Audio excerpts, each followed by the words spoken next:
Hello दोस्तों, नमस्कार। स्वागत है आपका सक्सेस इन हिंदी अकेडमी। देखिए दोस्तों, आज हम पढ़ेंगे कृष्णा सोबती की कहानी सिक्का बदल गया। और ये आपकी यूजीसी नेट और असिस्टेंट प्रोफेसर दोनों के ही पाठ्यक्रम में, अगर आप हरियाणा में असिस्टेंट प्रोफेसर बनना चाहते हैं तो आपके objective, subjective, interview, UGC net यानी चारों ही प्रोसेसों की तैयारी मात्र और मात्र 999 रुपये में हो रही है। और ये आपके लिए ऑफर रहेगा करवा चौथ के दिन तक। ये आपके त्यौहार पर मात्र और मात्र 999 का। इस नंबर पर संदेश भेजकर आप इसे प्राप्त कर सकते हैं, वॉइस कॉलिंग कर सकते हैं। लेकिन इसमें क्या है, कॉलिंग की सुविधा नहीं रहेगी, इसके लिए मैं माफ़ी चाहती हूँ।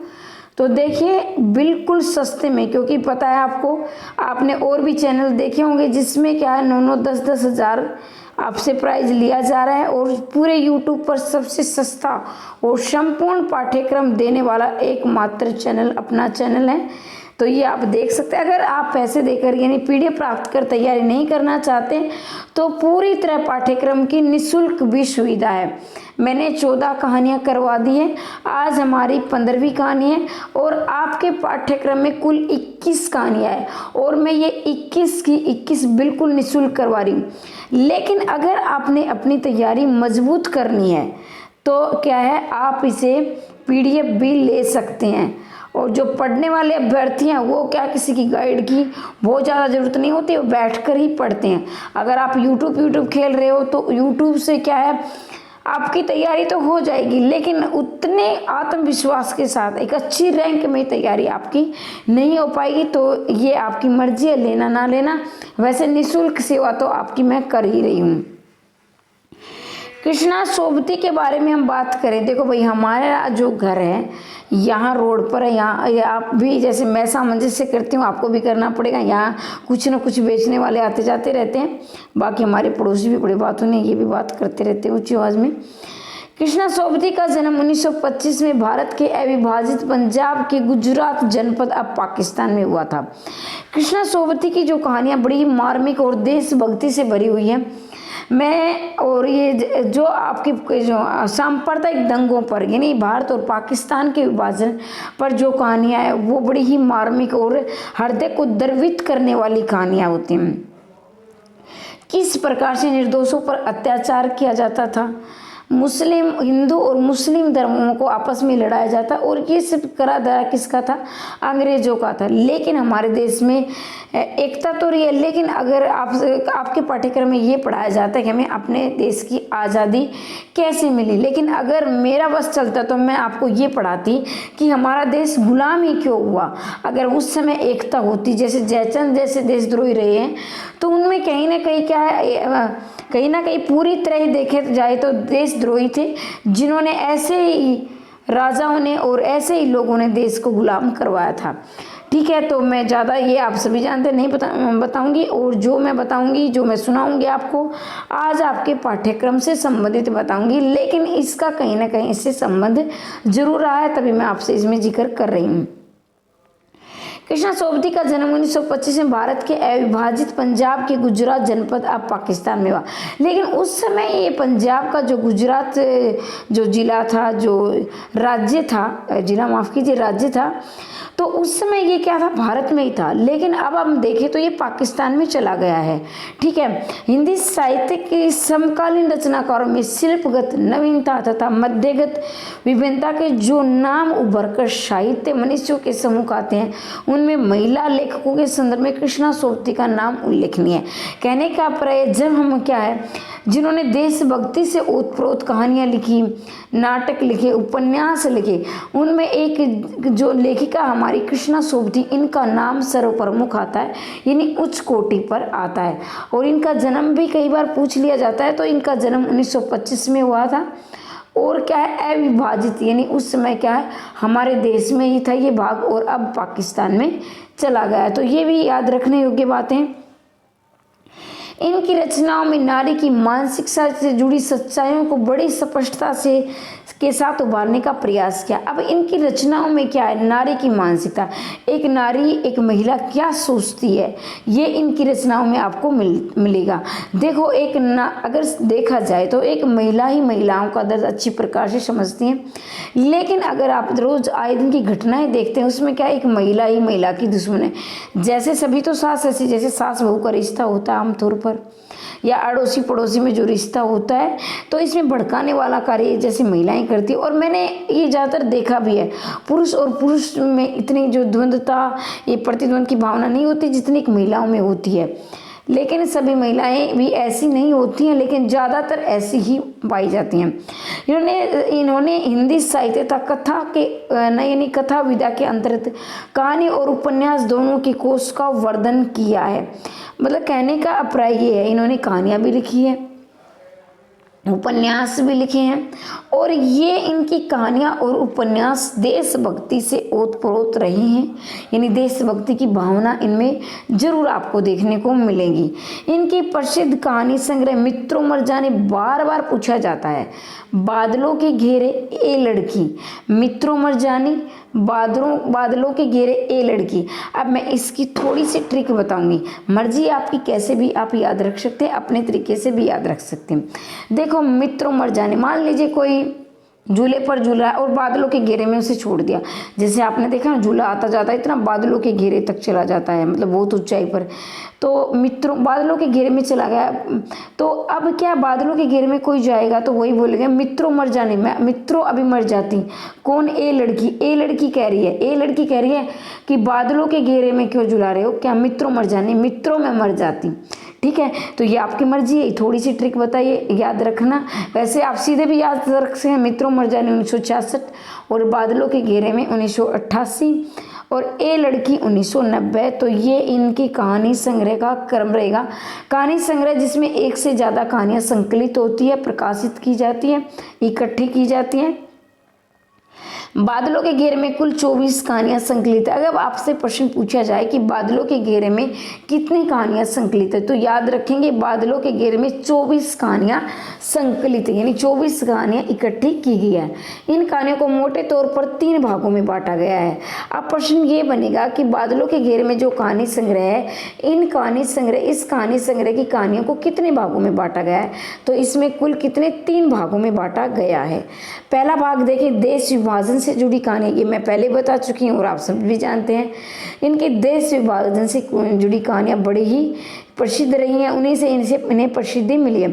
ग्रामीण जीवन से संबंधित करने, अभी ग्रामीण जीवन कैसा जीवन होता है, कैसे एक दूसरे का सहयोग करते हैं और कैसे एक साधारण से जिंदगी जीते हैं, वो भी इनकी कहानियों में आपको जरूर देखने को मिलेगा।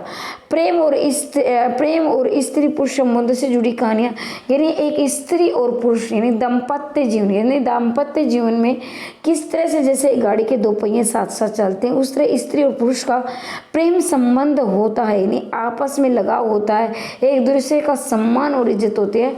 तो वो भी इन्होंने अपनी कहानियों में दिखाया गया है। कोई भी रिश्ता समझिए आप, यानी आप भी अगर शादीशुदा हैं तो देखिए, अगर आपका रिश्ता अच्छी तरह से एक दूसरे का सहयोग करके आगे बढ़ रहे हैं तो वो रिश्ता बहुत आगे तक जाता है और उसमें तरक्की भी ज़्यादा होती है। अब आप कहोगे मैम डिवोर्स वाले भी देखे हमने, हाँ वो पैसे से तरक्की कर जाते हैं, शायद अपना कैरियर बना लेते हैं, लेकिन एक बच्चे के संस्कार कैसे दिए जाते हैं, जैसे आपने आपका बंटी देखा होगा, ठीक है, उसमें आपने देखा कि किस तरह से एक बच्चा माता और पिता के अलगाव में उसकी मानसिक कितना प्रभाव पड़ता है, यानी गलत प्रभाव पड़ता है। जब पति पत्नी का रिश्ता प्रेम भाव से भरा होता है तो उसमें क्या, बच्चे का पालन पोषण, उसमें संस्कार भी अच्छे दिए जाते हैं। देश विभाजन से संबंधित कृष्णा सोबती की कहानी में सबसे चर्चित एवं प्रसिद्ध कहानी है सिक्का बदल गया।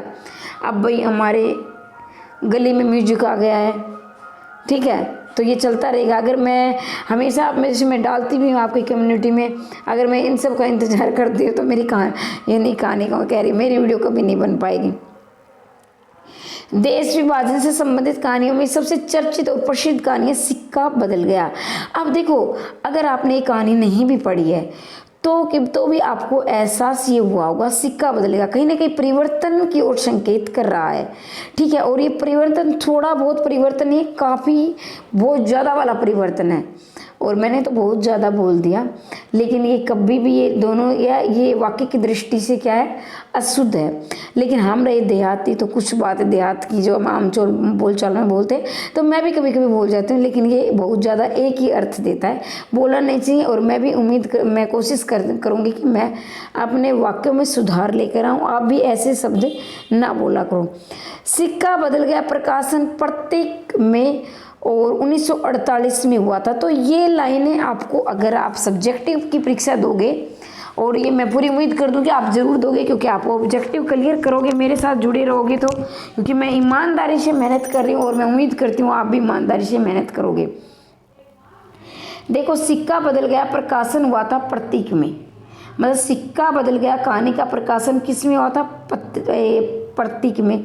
और कब हुआ था, 1948 में। तो ये ऑब्जेक्टिव में तो आएगा ही, आएंगे इस प्रकार के प्रश्न। और सब्जेक्टिव में अगर आप ऐसी लिखते हो कहानियाँ, यानी कहानियों में अगर ऐसी लाइनें लिखते हो, ऐसी पंक्तियाँ लिखते हो, तो आपके नंबरों में 4 चांद लग जाएंगे। अब जब आगे की इस पत्रिका का संपादक थे, यानी प्रतीक के उस समय संपादक कौन थे, अज्ञे जी थे। 1948 के समय की मैं ये बात कर रही हूँ। तो 1948 में अज्ञे इसके संपादक थे और 1948 में सिक्का बदल गया प्रतीक कहानी पत्रिका में प्रकाशित हुई थी। कृष्णा सोबती ने विभाजन के दौरान आए अनुभव को सुनकर ही अपनी कहानी सिक्का बदल गया लिखी है। तो देखो, उस समय जब सिक्का बदल गया, यानी जो देश विभाजन हो रहा था, भारत और पाक आपस में अलग हो रहे थे, तो उस समय जो उन्होंने देखा सुना, जो घटनाएं देखी, तो उन्होंने अपनी कहानी में वो क्या है, पिरो दिया है, उसमें रख दिया है, लिख दिया है। सिक्का बदल गया कहानी की नायिका साहनी है, नायिका का याद रखेंगे साहनी। और ये एक मतलब कहीं ना कहीं आप देखोगे, ये सिर्फ भारत और पाकिस्तान का ही दर्द नहीं है, एक घरों में हम बड़े बुजुर्गों के साथ किस प्रकार का व्यवहार हो रहा है आज के ज़माने में, वो भी आपको दिखाया गया। मैं पूरी कहानी नहीं सुनाऊंगी, नहीं तो अगर मैं पहले ही बता दूंगी तो आपकी उत्सुकता उसमें ख़त्म हो जाएगी। किसी और का नहीं, उसकी नानी का ही किरदार निभा रही है। मतलब साहनी क्या है, इसमें नानी का किरदार निभा रही है। उन्होंने भारत विभाजन के वक्त सहा था, यानी भारत और पाकिस्तान के विभाजन में उसने कितना सहा था, सभी सह रहे थे भाई, आम इंसान इसमें क्या पिसता जा रहा था।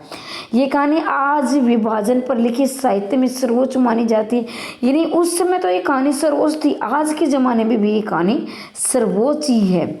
इसमें विभाजन में उत्पन्न दारुण परिस्थितियों के मार्मिक चित्रण के साथ मानवीय संबंधों और मूल्यों में आए विघटन का काफ़ी वर्णन हुआ है। यानी उस समय दारुण मतलब होता है जो बहुत ज़्यादा दर्द हो, जिस दर्द में इतना कि आप बहुत ज़्यादा अंदर से जैसे टूट रहा है ना, कुछ टूट रहा है ऐसा महसूस कर रहे हो। मानवीय संबंधों, यानी आपस में लोग इतने स्वार्थी हो जाते हैं, इतने पैसे के पीछे पागल, जमीन जायदाद के पीछे पागल हो जाते हैं कि उनमें मानवता, एक इंसान में क्या क्या गुण होने चाहिए, एक मानवता क्या शर्मसार हो जाती है इस स्वार्थ के पीछे, वो इस कहानी में दिखाया गया है। तो ये हम देखेंगे कहानी के पात्र, ये नाटक है, उपन्यास, सभी के पात्र बहुत महत्वपूर्ण होते हैं, सभी के पात्र आपको याद रखने हैं। लेकिन जो महत्वपूर्ण है वो तो आपको याद रखने ही रखने हैं, और अगर रख सको तो गौण पात्र भी एक बार देख जरूर लेना। मतलब कि ये सरसरी निगाहों से देखोगे तो जब आपको ऑप्शन मिलेगा तो आप उसे टिक लगा सको, या फिर ऐसा कि जैसे आप सब्जेक्टिव यानी लिखित परीक्षा दे रहे हैं तो महत्वपूर्ण पात्र तो आपको लिखने ही लिखने हैं। साहनी कहानी की मुख्य नायिका यानी हीरोइन है कहानी की, ये विधवा है और बड़ी हवेली की मालकिन है। तो साहनी क्या है, एक मुख्य नायिका पात्र इस कहानी की, विधवा है और बड़ी हवेली की क्या है, मालकिन है। शाहजी कहानी साहनी का पति है, अमीर हवेली का मालिक भी है, लेकिन उसका देहांत हो चुका है। यानी साहनी और शाहजी आपस में पति पत्नी थे, अब नहीं है, क्योंकि अब तो शाहजी का देहांत हो चुका है। शेराजी शाहजी का सेवक था। माँ की मृत्यु के पश्चात साहनी ने उसे पाल पोस कर बड़ा किया और अंत में साहनी को मारने की योजना बनाता है। मतलब शेरा कौन है, शाहजी का सेवक। कई बार इसके जो शेरा के पिता रहे होंगे तो शाहजी का सेवक था, और इसकी माँ यानी उसकी माँ की भी मृत्यु हो जाती है, तो इसका पालन पोषण कौन करती है, साहनी करती है, और अपना बेटा समझकर करती है। वो उसे वैसे तो माँ तुल्य मानता है, लेकिन जैसे धीरे धीरे वो बड़ा हो जाता है तो उससे क्या है, एक लालच आने लगता है उसकी प्रॉपर्टी पर। हसना ये शेरा की पत्नी है, हसना शेरा की पत्नी है और ये सानी से बहुत प्रेम करती है। मतलब ये क्या है, ऐसी औरत है जो एहसान मानती है, मतलब कि ये कि उसके त्याग का जो सानी ने त्याग किया है और उसका त्याग का एहसान मानती है, उसकी क्या है एक तरह से देखा जाए तो अपने आप को ऋणी समझती है। दाऊद ही गांव का थानेदार है, साजी का वफादार रह चुका है। वही सानी को हवेली विभाजन के दौरान खाली करने को कहता है, वह सानी को हवेली विभाजन के दौरान खाली करने को कहता है। क्यों कहता है ये सब हम कहानी में पढ़ेंगे। अन्य पात्र देखेंगे, कुल्लू वाला के जाट हैं, बेगू पटवारी है, मुल्ला इस्माइल है, फिरोज है। तो ये अन्य पात्र मतलब ये गौण पात्र हैं। तो एक बार मैं फिर से सुना देती हूँ, देख लेना। सानी है जो इसकी क्या है मुख्य नायिका है। साजी क्या है, साजी क्या है नायिका के पति हैं और अब इनका देहांत हो चुका है, बड़ी हवेली के मालिक है। शेरा कौन है, ये साजी का सेवक था, मतलब इनके पिता और इनकी माता के देहांत के बाद सानी ने इनका पालन पोषण किया है और ये सानी के मारने की योजना बनाते हैं। और क्यों बनाता है ये हम कहानी में पढ़ेंगे। असना ये शेरा की पत्नी है।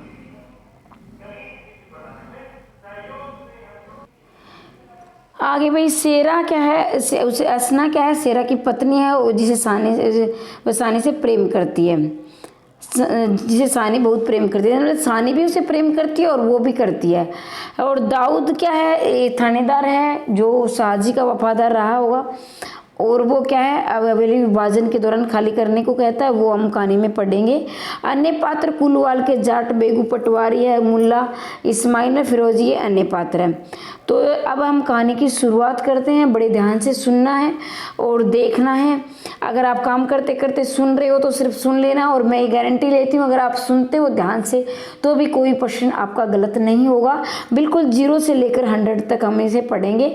अगर आपको PDF चाहिए तो आप संदेश करके भेज सकते हैं और ये पेड रहेगी और ये ऑफर भी दिया हुआ है मैंने करवा चौथ तक, तो ये मैसेज करके आप ले सकते हैं। पूरे यूट्यूब का सबसे सस्ता बैच है, ये कोर्स है आपका और ये है, लेकिन पढ़ने वाले अभ्यर्थी हैं जो खुद अपने आप मेहनत करते हैं उन्हीं के लिए है। और आप कहोगे मैम हम क्या मेहनत नहीं करते, तभी तो आप ये वीडियो देख रहे हो कर रहे हो इसलिए। सिक्का बदल गया कहानी, देश विभाजन की त्रासदी की मर्म स्पर्शी व्यक्ति हुई है। मतलब सिक्का बदल गया कहानी देश विभाजन की, इसमें जो दर्दनाक जो घटनाएं हुई वो सभी दी गई हैं। कहानी सानी के इर्द गिर्द घूमती है, मैं पहले बता चुकी, सानी इसकी नायिका है कहानी की। सानी लंबी अवधि से चिनाव में प्रातः स्नान करती आ रही है। चिनाव क्या है भैया, नदी का नाम है चिनाव। भाई वो क्या, चिनाव में लंबे समय से प्रातःकाल स्नान करते। उस समय ये माना जाता था जैसे कि हम सुबह नहा धो के पूजा करते हैं नदी में। ऐसा तो नहीं था कि आज की तरह हमारे ये लगे वाटर कूलर ये सब सुविधाएं थी या वो, लेकिन थोड़ी बहुत तो आ रही होगी लेकिन इतनी नहीं है। जैसे पहले नदी में स्नान करना शुभ माना जाता था, लेकिन आज परिस्थितियाँ परिवर्तित हो गई है। उसकी अपनी जमीन पर उसे बेगानापन महसूस हो रहा है।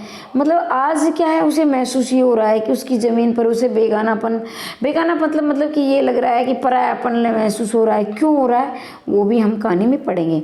वह सोचती है कि एक दिन इस दरिया के किनारे दुल्हन बनकर उतरी थी, दरिया के किनारे, और आज सानी इस दुनिया में बिल्कुल अकेली रह गई है। वो अपनी अतीत की घटनाओं को याद करिए, कभी मैं इस घर में क्या दुल्हन बन के आई थी, इस दरिया के किनारे उतरी थी, और क्या है मैं आज बिल्कुल अकेली हो गई हूँ क्योंकि न तो उसकी पति साजी है और न ही उसका बेटा। यद्यपि उसके पास अपार संपत्ति है, गाँव तक फैली ज़मीनें हैं, ज़मीनों में कुएं, सब कुछ उसके अपने पास है। देखो कहते हैं ना कि अपनों का साथ होना बहुत ज़रूरी होता है। पैसा ज़रूरी है ज़िंदगी में, मैं हमेशा बोलती हूँ, लेकिन इतना ज़रूरी नहीं है कि क्या है हमारे परिवार से बढ़कर नहीं होता है। लेकिन इसमें बेचारी का क्या कसूर, ऊपर वाले ने उनके इतना दिन साथ नहीं लिखा था। और मैं कहती हूँ कि पैसा अपने किसी दूसरे पर निर्भर ना हो, इतना तो जरूर, लेकिन इतना भी ना हो कि इसमें क्या है किसी रिश्ते का क्या हम शर्मसार करें, इतना भी नहीं। क्योंकि न तो उसके पति मतलब उसके साजी की भी मृत्यु हो चुकी है जो उसके पति हैं, और क्या है उसके बेटे का भी देहांत हो चुका है। अब क्या उसके पास इतनी संपत्ति है, पूरे गांव में सबसे ज़्यादा कुएं सब कुछ है, लेकिन फिर भी वो अकेलापन महसूस कर रही है। वह स्नान करने के उपरांत शेरा को पुकारती हुई आती है। रोरा देश विभाजन के समय शाम पर दिन बढ़ चढ़ कर इम्या ने हिस्सा लेता है। शेरा रोरा देश मतलब कि जो सेरा है वो देश विभाजन से ऊपरी सामने बढ़ चढ़ के हिस्सा लेता है, ये हिम्या नहीं हिस्सा लेता भाई, क्योंकि ये टाइपिंग में कुछ मिस्टेक हो जाती हैं तो उसे नज़रअंदाज करेंगे। वैसे आप पढ़े लिखे हो, इतने तो आप खुद भी कर सकते हो। इसका अंदाज इसी में लगाया जा सकता है कि 30-40 कत नहीं वर्ष हो चुके हैं, यानी 30-40 वर्ष बीत चुके हैं। सेरा के अंदर शाहजी के द्वारा किए गए शोषण के प्रति आक्रोश है। अब क्या है, सेरा यहाँ देखेंगे आप, सेरा है वो क्या, इनका पालन पोषण किसने किया, सानी ने किया है। लेकिन जो शाहजी थे यानी इसके मालिक थे, वो क्या कभी कभी, जैसे मालिक भैया हम कहीं पर काम करते हैं, कई बार हमारे से गलतियां भी होंगी, तो वो क्या कभी कभार उन्हें डांट देते थे। उनका स्वभाव थोड़ा सा क्या है, रूडली था। वो किसी काम के प्रति बड़ी गहराई से सोचते थे और उसे समय पर चाहिए। तो लेकिन वो क्या है, अभी भी वो आक्रोश, वो जो आक्रोश कहते हैं मतलब बदले की भावना उसके अंदर है। किसके, सेरा के प्रति, सेरा को किसके प्रति, शाहजी की, जबकि शाहजी की मृत्यु हो चुकी है। एक क्षण के लिए उसके मन में सानी के प्रति प्रतिहिंसा का भाव जागृत होता है, लेकिन सानी के वात्सल्य और उदारता को शमन कर वह विचलित हो उठता है तथा महसूस करता है कि सानी उसे क्या बिगाड़ा है। अब क्या है, सेरा क्या लालची है, वो उसकी पवेली और उसकी जमीन जायदाद हड़पना चाहता है। और क्यों है, क्योंकि उसे शाहजी के प्रति आक्रोश है। वो सानी को क्या है, सानी को मारना चाहता है, लेकिन वो सोचता है कि ये तो शाहजी ने उसके साथ किया था दुर्व्यवहार, मैं सानी को से क्यों ऐसा बदला ले रहा हूँ, क्योंकि वो तो वात्सल्य, वो तो मुझे अपने बेटे के समान मानती है, मुझे प्यार करती है। तो फिर क्या, वो अपना निर्णय बदल लेता है। उसने, सानी ने मेरा बिगाड़ा ही क्या, ऐसा सोचता है। लेकिन सांप्रदायिक विद्वेष की ज्वाला भड़की हुई है। मतलब सांप्रदायिक, जैसे भारत और पाकिस्तान विभाजन हुआ था उस समय सांप्रदायिकता कितनी फैल गई थी, इसका परिणाम सानी को भुगतना पड़ता है। सानी अपने ही घर में अपने गांव के बीच अकेली रह रही है, मतलब कि वो अकेलापन महसूस कर रही है। जैसे सांप्रदायिक दंगों में क्या है, उसके परिवार की मृत्यु हो चुकी है, तो परिवार की मृत्यु होने के बाद वो अकेली पड़ गई है। और शेरा भी क्या करता है, वो भी बदल चुका है। वो क्या कर, उसका पूरा ध्यान क्या है इसमें, सानी की संपत्ति को हड़पने में लगा है। किसका, सेरा का, जिसका पालन पोषण किसने किया था, सानी ने किया था। हालांकि गांव के सभी लोग किसी न किसी रूप में सानी से उपकृत हैं, यानी गांव के सभी लोग उसका उपकार मानते हैं, क्योंकि सानी के पास बहुत ज़्यादा संपत्ति थी, तो वो गाँव के लोगों का क्या है, सहयोग करती थी। उसने लोगों को भरपूर सहायता की थी। यानी जब सांप्रदायिकता में ये हो रहा था कि वो लोग इधर से उधर जा रहे थे, तो लोगों के पास पैसे का अभाव था, खाने का अभाव था, तो उसमें क्या है, सानी ने लोगों की मदद की थी। उसने मस्जिद बनाने के लिए चंदा दिया था, मस्जिद बनाने के लिए चंदा दिया था। किसने दिया था, सानी ने। कभी भी किसी का बुरा नहीं सोचा, कभी वो किसी का बुरा नहीं सोचती थी। कौन, सानी। लेकिन अब वह गांव छोड़ने के लिए मजबूरी, अब वो गांव छोड़ना चाहती। क्यों छोड़ना चाहती, ये हम आगे कहानी में पढ़ेंगे। दरोगा दाऊद का उसे कुछ सोना चांदी साथ ले जाने के लिए कहता है, लेकिन वह सानी सोना चांदी के साथ लेने से साफ इनकार कर देती है और कहते कि मेरा सोना तो एक एक जमीन में बिछा है। कहने का परेशानी अब क्या कर रही है, अपने गांव को छोड़कर जा रही है। अब दरोगा दाऊद का क्या कहते हैं कि उसे थोड़ा बहुत सोना चांदी ले, क्योंकि बुरे वक्त में आपके काम आएगा।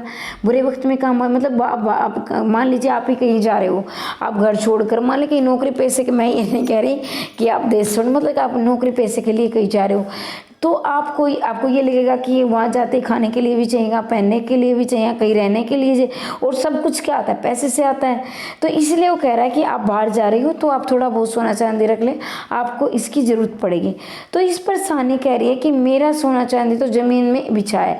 कहने का अभिप्राय कि ये जो मेरे जो प्रेम भाव है, हमें अपनी जन्मभूमि से प्यार होता है, वो हमारे लिए सोना होती है।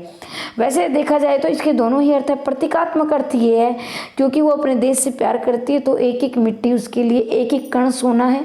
और दूसरा अगर देखा जाए तो वो आर्थिक रूप से बहुत मजबूत है, हवेली है, जमीन ज़्यादा, सब कुछ है उसके पास, लेकिन वो उसे ले जाना नहीं चाहती है। सानी नगद रुपये ले जाने से मना कर देते और कहते हैं मुझे नकदी प्यार नहीं, मुझे पैसों से प्यार नहीं, यहाँ की नकदी यहीं रहेगी। उसने लड़खड़ाते कदमों को संभालते से दुपट्टे से आँख पोंछते हुए अपनी हवेली की डोडी के पार की। मतलब कि वो अपने अतीत की यादों में याद आई है उसे, कभी मैं यहाँ दुल्हन बनकर आई थी, मेरा कितना आदर सत्कार किया गया था। और वो क्या है, ये सोचकर उसकी आंखों में आंसू आ गए। मैं ये कहानी पढ़ी थी, मैं तो बहुत रोई थी भाई। और अभी मेरा जो व्यवहार है थोड़ा सा संवेदनशील है। मैं किसी भी ऐसी घटना को देखकर संवेदनशील हो जाती हूँ, तो मेरी ये कहीं ना कहीं गलती भी है, लेकिन क्या करें भाई, अपने व्यवहार से सब मजबूर होते हैं। तो वो क्या करती है, मतलब जब वो ऐसे पार कर रही, डोडी मतलब कि होता है जैसे बाहर का, जिसे आप गेट बोलते हो आजकल, जब उसे पार कर रही है तो उसके कदम लड़खड़ा रहे, लेकिन वो संभाल रही है और अपने दुपट्टे से आंसू भी पहुँच रही है। पूरा गांव उसकी विदाई के लिए खड़ा है, पूरा जनसमूह रो रहा है, अथवा उसके गले सबके गले रुध गए हैं, जैसे मैं अभी मेरा रुधा हुआ है। तो वो याद कर रही है कि मतलब गांव, जब वो गांव छोड़कर जा रही है तो पूरा गांव उसके साथ साथ चल रहा है उसी विदाई के समय। और पूरा गांव क्या है, एक तरह से किसी क्या कोई मन ही मन रो रहा है, कोई अपने आंसू प्रकट कर रहा है। सबका अपना एक दुख प्रकट करने का अपना तरीका होता है। सानी सबको आशीर्वाद देते हुए विदा होती है। और ये विडंबना है कि पूरा जनसमूह सांप्रदायिकता की दानवी प्रकृति के सामने लाचार है और शानी अपनी मातृभूमि छोड़ने के लिए वे सोना पड़ता है। अब क्या है, पूरा गांव से रोक भी नहीं सकता, क्योंकि वही वो एक क्या है, फिर आ गया है भैया। तो इसमें क्या है, जनसमूह संप्रदाय भाई क्या है, वो रोक भी नहीं सकते, वो मजबूर है। कृष्णा सोबती की कहानी सिक्का बदल गया। देश विभाजन के समय उत्पन्न सांप्रदायिकता के परिणाम से लोगों ने अपने घर द्वार छोड़ देना पड़ा। मतलब कि जैसे हमारे देश के जा रहे थे पाकिस्तान में, और पाकिस्तानी वाले इधर जा रहे थे। क्यों जा रहे थे भाई, एक तरह से धर्म का, क्योंकि ज़्यादातर मुस्लिम हमारे पाकिस्तान में चले गए थे, कुछ मुस्लिम भाग यहाँ रह गया था जो अपने परिवार को नहीं छोड़ना चाहते थे, और कुछ हिंदू भी ऐसे थे जो अपने परिवार के साथ चले गए थे। तो देखा जाए तो मुस्लिम ज़्यादा पाकिस्तान में है और हिंदू बहुत कम है। हमारे देश में अब तो मुस्लिम ज़्यादा हो गए, पहले उस समय मुस्लिम बहुत नामात्र के रहे थे। मुस्लिम जैसे हमारा मेवात का एरिया है जो हरियाणा में, तो उसमें इस तरह से जो भाग थे उसमें मुस्लिम कुछ भागों में थे, और जैसे यूपी में कुछ मुस्लिम थे, तो मुस्लिम कम ही रहे थे। यहाँ सब कुछ होते हुए भी लोगों को शरणार्थी बनना पड़ा। मतलब वो सब कुछ होते हुए भी शरणार्थी, मतलब कहीं कहीं शरण लेनी पड़ी। इस विभाजन से लोगों को दर्दनाक पीड़ा सहनी पड़ी। प्रस्तुत कहानी में विधवा नारी की पराधीनता मनोवैज्ञानिक चित्रण किया गया है। मालिक के जीवित रहते उसको सलाम करने वाले उसकी मृत्यु पर मालिकिन को लूटने का मार्ग सोचते हैं। स्वार्थी व्यक्ति मन में कभी सच्चा नहीं हो सकता। मतलब कि ये कि जो कभी उसके नौकर हुआ करते थे और मालकिन समझकर उसे सलामी ठोकते थे सुबह शाम, लेकिन जब उसके मालिक यानी जब साजी की मृत्यु हो जाती है तो उसकी प्रॉपर्टी हड़पने के लिए वही मालिक क्या, वही नौकर क्या उस पर मालिक बन जाते हैं। और ये सोचते रहते हैं कि हम सानी की मृत्यु करके इसे मारकर हम कैसे इसकी जमीन जायदाद को हड़पें। सानी समझ गई कि सिक्का बदल गया है, अब ये प्रतीकात्मक रूप से आया है। तो इसके दो अर्थ है। सिक्का बदला मतलब देश भी क्या है, मतलब देश की व्यवस्था भी बदल गई है, क्योंकि एक देश से दूसरे देश से प्लान कर रहे हैं। ऊपर से घरों की कहानी भी बदल रही है। मतलब कभी सानी मालकिन हुआ करती, मालकिन तो वो अभी भी है, लेकिन लोग क्या है अभी दिखाव के लिए मालकिन है। वो उसे समझते नहीं है, दिलों में इज्जत नहीं है उसके प्रति, क्योंकि भाई उसके वो अकेली रह रही है। अब क्या उसे बोझ समझकर उसकी सेवा कर रहे हैं, अब उसकी प्रॉपर्टी पर नजर है उनकी हड़पने के लिए। उस समय क्या है वो उसके दबाव में रहते थे। सानी भी नहीं है उसके लिए, साजी भी नहीं है उसके लिए, कोई सोचने वाला नहीं है। अभी उसके लिए कोई सोचने वाला नहीं जो दिल से सोचे। वह किसी भी बात का विरोध नहीं करती और चुपचाप हवेली से डोडी पर पार कर ट्रक में बैठ जाते। वो चुपचाप हवेली की डोडी ही नहीं, जो गेट है, जो उसका दरवाज़ा है, पार कर ट्रक में बैठ जाते। घर से निकाले जाने पर भी सानी उन पर सब कुछ खुले दिल से आशीर्वाद दे रही है। मतलब कि प्रत्यक्ष रूप से तो उसे कोई निकालने वाला नहीं है, लेकिन वो समझ चुकी कि अभी इस हवेली में मेरा रहना क्या है, मैं अपनी इज्जत को कम करवा रही हूँ, या अब क्या है कहीं ना कभी मैं इनकी शिकार हो जाऊंगी। तो मैं इससे पहले मैं ये शोषण सहन करूँ, इससे पहले मैं अपने मन से ही छोड़ देती हूँ, ताकि मेरी इज्जत तो बची रहेगी। मतलब लोग मेरे पे हाथ ना उठाए, लोग मेरा अपमान ना करें, इससे पहले मैं इस जमीन जायदाद को छोड़ देती हूँ। ये सोचकर वो ये निर्णय लेती है। वह सानी की ऊंची मनोवृत्ति का सबल चित्रण कृष्णा जी ने किया है। सानी ने रुदे हुए गले से उनमें कहा, रब तुम्हें सलामत रखे, बच्चा खुशियां बख्शे। अब वो सीरा को कह रही है कि रब, रब मतलब भगवान। तो ये क्या है कि मुस्लिम जो उर्दू भाषा है, मुस्लिमों की उर्दू भाषा थी, तो वो उसके रब तुम्हें सलामत रखे। मतलब कि वो एक उस समय भी इतना बुरा सोचने के बावजूद भी वो सोच रही है कि उसमें वात्सल्य भाव, क्योंकि उसने उसका पालन पोषण बच्चा समझ के किया, तो अभी भी उसके मन से आशीर्वाद ही निकल रहा है कि बच्चा तुम्हें रब खुश रखे और खुशियां बख्शे, मतलब हमेशा खुश रहो। साजी की मृत्यु के पश्चात सानी अकेली रह गई है। उसके घर का नौकर शेरा पिछले दिनों से कई कल कर चुका है, मतलब कांड कर चुका, कल मतलब कल नहीं, कांड कर चुका है, कल नहीं आया, कांड कर चुका है। शेरा के साथियों ने सानी को मार डालने का सुझाव दिया ताकि उसके बाद हवेली का सारा माल बराबर बांट दिया जाए। अब वो क्या कर रहा है, उसे मारने की योजना बना रहा है। इस स्थिति में सानी को आज भी शेरे पर विश्वास करती है, लेकिन क्या वो शेरे पर विश्वास करती है, और जब तक उसका विश्वास भंग हो तब तक वो उसको छोड़ देती है हवेली को। उसकी सलामती की दुआ मांगती है। शेरा सोच रहा है हमारे भाई बंधुओं से सूद लेकर सानी सोने की तोला करते हैं। अब वो क्या सोच रहे हैं कि शेरा सोच रहा है कि हमारे भाई बंधुओं से सूद मतलब ब्याज लेकर इन्होंने क्या सोने की इतना सोना तोल रहे हैं, हवेलियां बना ली है। वो उसके मन में क्या बदले की भावना है। प्रतिहिंसा की आग में शेर की आंखों में उतर आई है, मतलब उसकी आंखें लाल हो गई है और वो हिंसा करना चाहता है। प्रस्तुत उदाहरण में सोबतों की हिंदू मुस्लिमों की आर्थिक असमानता को स्पष्ट करी है। मुस्लिमों के मन में हिंदुओं के प्रति चिढ़ थी, इसलिए बहुत बड़ा कारण आर्थिक असमानता थी। अब ये क्यों ऐसा हुआ, क्योंकि ये इसमें आर्थिक असमता है।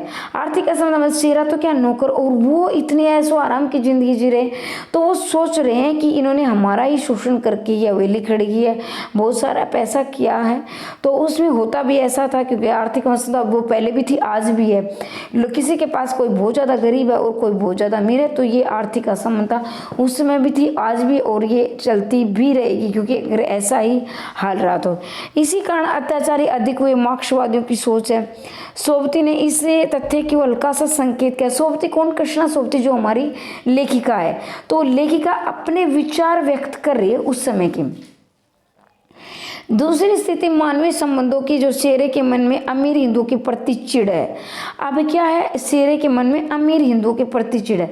भाई जो क्या है, अमीर हिंदू है, उनके प्रति चिढ़ है, और उसके मतलब वो ये सोच रखते हैं कि हमारा ही शोषण करके इन्होंने क्या इतनी बड़ी हवेलियाँ खड़ी की है। इधर कुछ दिनों में 30-40 हत्याएं भी हो चुकी है। अब शेरा है जो 30-40 हत्याएं कर चुका है। शेरा अपने साथियों से मिलकर वो क्या है, खूनी है, परंतु सानों की हत्या करने का साहस उसमें नहीं है। सानों मतलब कि जो सानी है, सानी की हत्या करने का साहस उसमें नहीं। क्यों नहीं है? क्योंकि वो सानी को मारना तो चाहता है, किसके लिए? प्रॉपर्टी के लिए। लेकिन बीच में क्या आता है, उसका वात्सल्य भाव आ जाता है। वो एक बार सोचता है कि मैं इसको मार दूं और इसकी सारी प्रॉपर्टी ले लूं, क्योंकि साजी ने मुझे पर बहुत अत्याचार किए हैं। लेकिन दूसरे पल उसके मन में ये आता है, यानी द्वंद्व का भाव चला है। भाई इसने बेचारे ने मेरा क्या बिगड़ा, इसने तो मुझे पाल पोस कर एक माँ का प्यार देकर बड़ा किया, तो फिर क्या वो उल्टे हाथ से मतलब वो अपना क्या ये निर्णय छोड़ देता है। तो ये मन में उसके द्वंद्व चला हुआ है।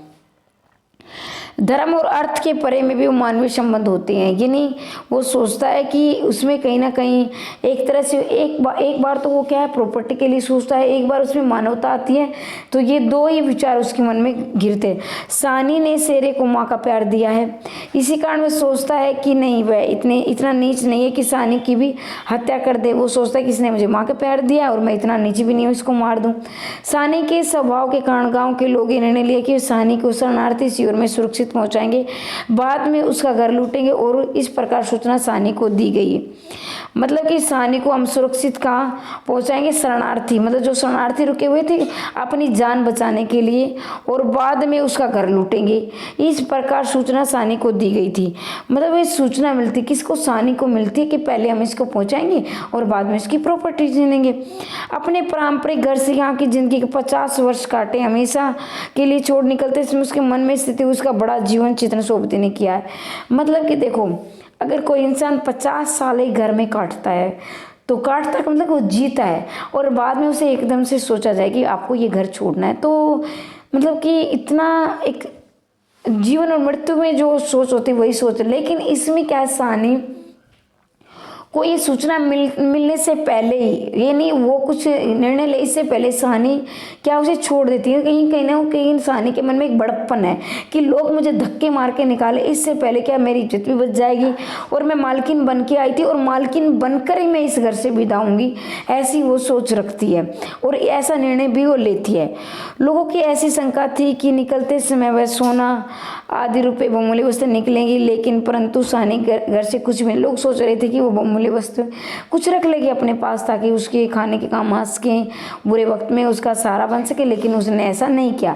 बस यूँ ही निकलते सारा गांव से विदा करने के लिए खड़ा है। गांव के सभी लोग सानी के इस आश्चर्यजनक व्यवहार पर स्तंभित हो जाते हैं, मतलब कि इस व्यवहार पर हैरानी जताते हैं कि वो कुछ भी इस रात नहीं ले जा रही। शेरा उसके पाँव छूता है और कहता है सानी कोई कुछ नहीं कर सकता, राज बदल गया है।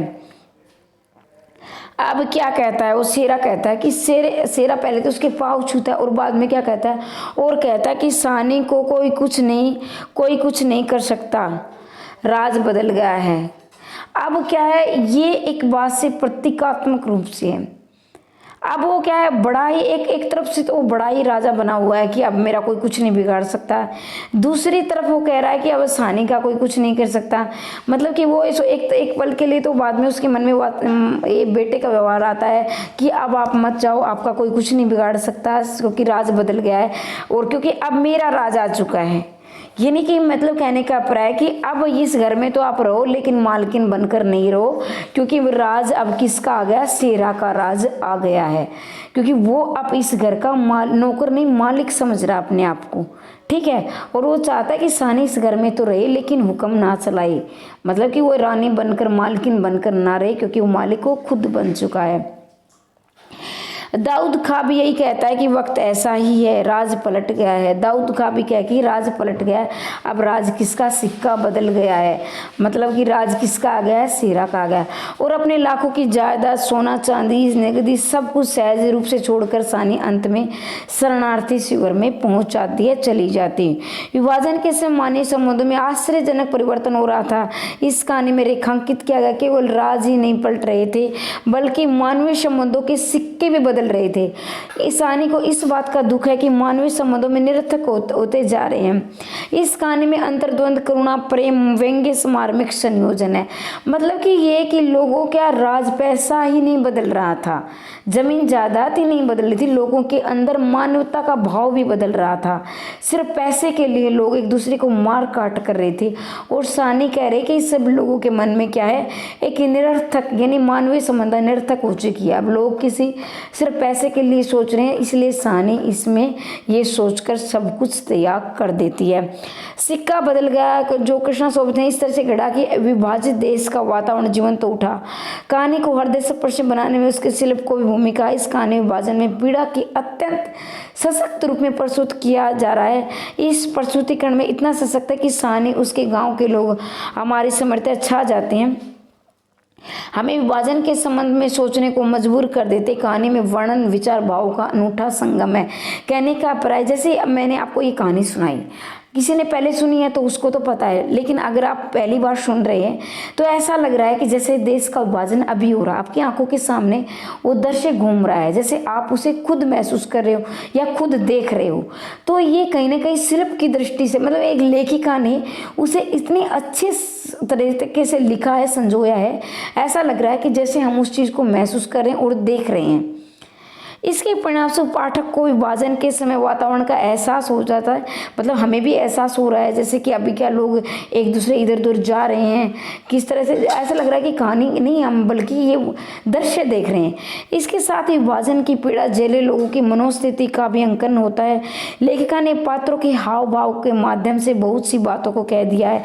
अब लेखिका क्या पात्रों के हाव भाव दिखाकर बहुत सी बातें कह चुकी है अथवा स्थिति से अवगत करा दिया। विश्व में विद्रोह, व्यंग्य पीड़ा बहुत कम शब्दों में व्यक्त की। लेकिन की कहानी देखो, अब क्या है, बिल्कुल एक कहानी छोटे शब्दों में, थोड़े शब्दों में बहुत कुछ कह रही है। कृष्णा सोबती की कहानी एकदम स्वाभाविक रूप से प्रस्तुत करने में सफल रही है। यानी हमारी जो लेखिका कृष्णा सोबती, ये स्वाभाविक है, ऐसा लग रहा है कि ये स्वाभाविक है, ये घटना सत्य पर आधारित है, ऐसा नहीं कि इसमें कोई बनावटीपन है। इसे लग रहा है जैसे ये कहानी वास्तव में घटित हुई, इस प्रकार से उन्होंने लिखा है। सिक्का आप कहानी के कथन देख लेंगे, लेकिन दूर दूर तक की बिछी रेत न जाने क्यों खामोश लगती है। सानी ने कपड़े, एक सेकंड के लिए, कहानी ने कपड़े पहने, इधर उधर देखा, किसी की परछाई तक न थी। नीचे रेत में अगणित पाँव के निशान थे, कुछ सहमी सी उठी थी। इस प्रभात मीठी निरुता न जाने क्यों भाव सा लग रहा था। पिछले 50 वर्षों से नहाती आ रही है, कितना लंबा अरसा है। सानी सोचती, एक दिन दरिया के किनारे वे दुल्हन बनकर उतरी थी। मतलब ये है कि जैसे कुछ अनहोनी होती है ना, तो हमें पहले ही एहसास होने लगता है। जो सच्चे दिल के इंसान होते हैं, सच्चे हृदय के इंसान होते हैं, वही सानी को लग रहा है। जैसे कि अभी क्या है, जो निशान देख रही है पैरों की, तो वहाँ एक राजा की जो वहाँ गुजरी है, सेना गुजरी है, तो मतलब लोग क्या है उसे मार काट कर रहे हैं। तो वो 50 वर्षों से इस दरिया के इस नदी के किनारे कहाँ नहाने गई थी, चिनाब नदी के किनारे। लेकिन आज उसे क्या है, ऐसा लग रहा है कि वो कुछ छूट रहा है। ये नहीं, वो लंबे अरसे से नहाती आ रही है, लेकिन आज उसका मन अनमना सा, मतलब कुछ ऐसा कि दुख उसे महसूस हो रहा है। तो वो सोच रही है कि ऐसा मुझे क्यों लग रहा है। कभी वो सोच रही है कि उसे अतीत की यादें उसकी, कभी उस दरिया किनारे दुल्हन बनकर आई थी, तो ऐसा क्यों सोच रही है कि उसको अनहोनी होने वाली है। ये सानी सोच रही, क्या कह रही है सानी। आज सानी क्या है, कोई कुछ भी कर नहीं सकता, यह रहेगा क्यों न हमारे भाई बंधु सुध लेकर। सानी सोने की बोरियां तोला करते हैं, प्रतिहिंसा को आगे शेर की आंखों में उतरा है।